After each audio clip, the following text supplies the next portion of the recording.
Jadi perlu keseimbangan dan perlu konsistensi untuk orang tua menjalankan T, B, dan F.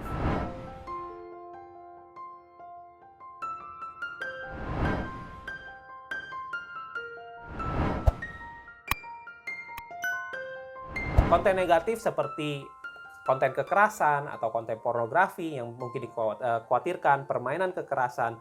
Nah, ini semua menjadi sebuah tantangan buat orang tua di masa sekarang ini juga. Nah, saya memberikan 3 singkatan untuk dapat mempermudah Bapak Ibu sekalian untuk mengingat-ingat bagaimana caranya membantu anak-anak kita mengatasi konten negatif ini. T, temani. Jadi pada saat anak-anak itu melihat konten apapun, temani anak itu dan berikan mereka pengertian apabila memang konten yang dilihat itu adalah sesuatu yang tidak sesuai dengan nilai-nilai keluarga. Ya, baik itu kekerasan, baik itu mungkin kata-kata kasar dan sejenisnya, itu dapat didampingi. Nah, selain itu, orang tua dapat juga menemani dengan berbagai-bagai software atau aplikasi yang bisa diletakkan di gadget anak-anak masing-masing untuk dapat memantau, memonitor, dan juga memfilter konten-konten yang kurang menyenangkan. Baik itu berupa iklan, baik itu berupa video, bisa diletakkan menggunakan software tersebut. Nah, tetapi tetap aja itu tidak dapat membersihkan 100%, sehingga orang tua tetap perlu menemani secara fisik dan orang tua perlu menemani sambil berdampingan pada saat menonton juga. Kedua, dari T, B, dan F, B adalah bukan milik.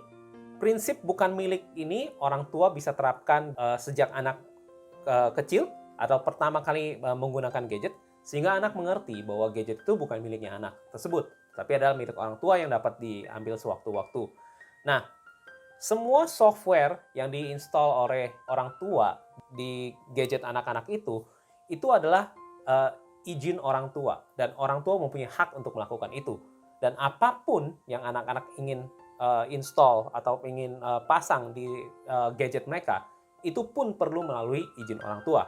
Sehingga permainan-permainan yang mungkin terlampau kasar, keras, tidak diizinkan orang tua, itu tidak boleh dipasang oleh anak-anak secara sendiri. Dan juga orang tua di lain sisi perlu melihat batasan usia yang ada untuk permainan-permainan tertentu. Karena seringkali yang terjadi adalah anak-anak itu memainkan permainan yang memang di luar batas usia yang ditetapkan. Dan juga mungkin ada anak yang bilang, wah nanti saya nggak gaul dong, teman-teman saya main game yang online ini, game yang online itu, tetapi saya tidak main. Nah, tetapi kita sebagai orang tua bisa mengatakan bahwa ini bukan milik kamu.